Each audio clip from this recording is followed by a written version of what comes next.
सिया राम मेरा राम जी से कह देना जय सिया राम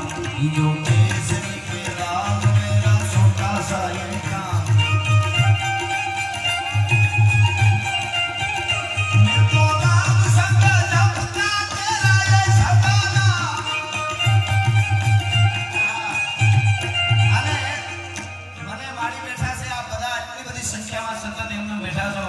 મને એકવાર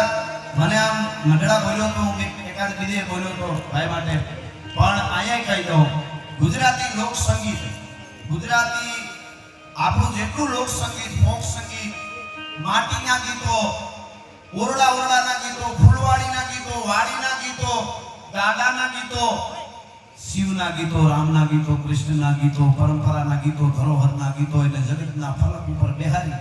અને જેણે એમ કીધું કે આ છે અમારું ગુજરાતી લોક સંગીત અને એને એશિયાનો બેસ્ટ બિગેસ્ટ એવોર્ડ મળ્યો છે કીર્તિદાન ભાઈને જોરદાર તાળીઓથી બે હાથેથી આપણે વધાવીએ એકવાર અને આવા નવા ગીતો ગાતા રહીએ મારો બાપલીઓ આવે તો રૂડો લાગે અને એટલે પણ મને આ એક છપઈ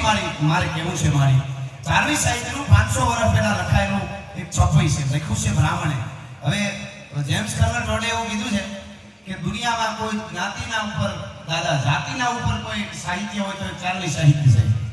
પણ પછી એ બ્રાહ્મણ લખે તો ભલે કોઈ પણ લખે બારોટ લખે પણ એને કહેવાય 4મી સાહિત્ય આ બધા જે અત્યારે બોલીવુડમાં જેટલા રેપર આવે ને એ બંધારણ સાથે કોઈને પૂછવું હોય તો મારી પાસે જે બહબહાટીમાં બોલો સારા ગાય છે હું નથી કહેતો પણ એ બધાને ચારણોના છંદના બંધારણો કહી દઉં કે આ બંધારણનો છંદ છે એમ ક્યાંક ને ક્યાંક ઈ જ છે અને એની પાસે એવા આપણા છે પાછા અર્થો પણ હોય અને એનો ઠાઠે કઈ જે ગાજ છે મારી દાખલા તરીકે હાવજ આવતો હોય ગીરમાં આપણે ગાડી લઈને જતા હોય ઓસિતાનો હિરણને કાંઠે કે પોપટડીને કાંઠે કે શેત્રુજીને કાંઠે કે હિગોવડાને કાંઠે મસુદરીને કાંઠે કે રાવણને કાંઠે આપણી ગાડી હાલી જાય અને ઓસિતાનો આમ આડો ઉતરે અને આવતો હોય એને કેમ આવતો હોય 4મી સાહિત્યમાં કેવું હોય તો કેવો લાગે પંજા નાખતો ગાવીઓ સિંહ ડાલા મત્રો કાળ જાળ જાટાળો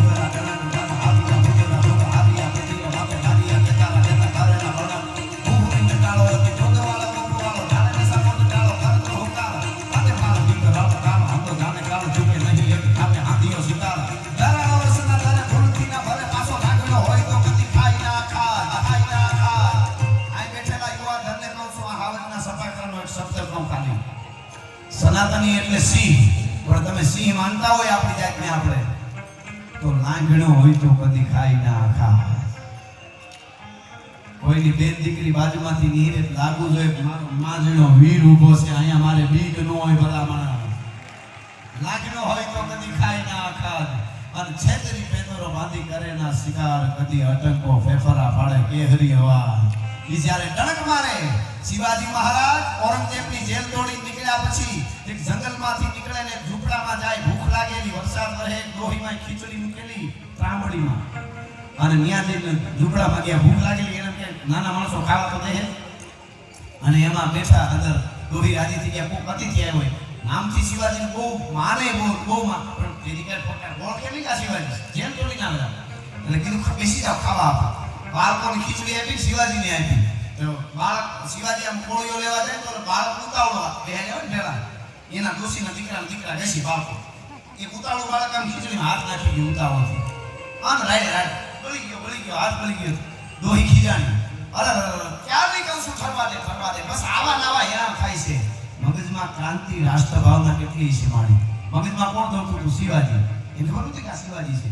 પણ કેમ આવા નવા એ ઉતાવળમાં પછી મારે તો કેટલાક નહીં કરવી આમાં હવે ભક્તામાં વચ્ચે હાથ બોલ્યો ભગી જાય ને શિવાજી જેવો ખબર વગરનો છે હાવ શિવાજીને એમ છે કે આ શું મારી શિવાજીને ઓળખો તમે ઓળખી જ ને કોણ ન ઓળખે ભાઈઓ તમે જોયો નથી તો કે આ તમારો દીકરો ખીચડીમાં હાથ બોલે અને એનો હાથ મળી જાય એમાં શિવાજી મહારાજનો શું વાંક મારી તો કે એનો વાંકી આ છોકરો એવો ઘરમાં વચ્ચે ઓળો એવો ઘરમાં ઔરંગઝેબને સેનામાં વચ્ચે ખાતે બેટા સરતું ખાવાનું હોય ભેળો થાય કેજો અને થયો ઉભો પગે લાગીને કે માં હું શિવાજી સુજીજીબાઈ નો જાયો હવે ગોરીલા યુદ્ધ કરી અને ઔરંગઝેબની હું ખરાબ કરી દઉં તો જીજીબાઈ નો જાયો નહીં આ મારી પ્રતિજ્ઞા છે એની હું ખરાબ ન કરી દઉં આ માવડી છે એની જવાબદારી માની છે. પેલો ગુરુ માં છે.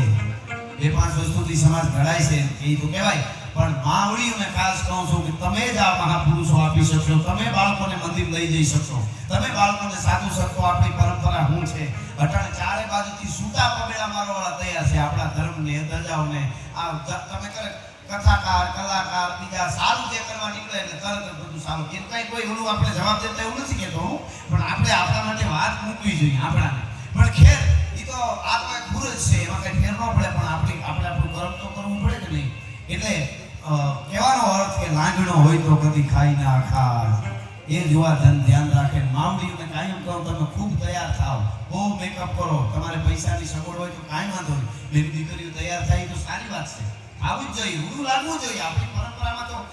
જૂના જમાનાથી બધું છે, સોળે શણગાર, એનો કાંઈ વાંધો નથી. પણ મારા દેશની દીકરીનું ચારિત્ર ઉજળું હોય અને એનું રૂપ ખુલે ખીલે ને ત્યાં દુનિયાની બ્યુટી પાર્લર ફીકી પડે. ભલા માણસ, આ તમને જાહેરમાં કહું છું.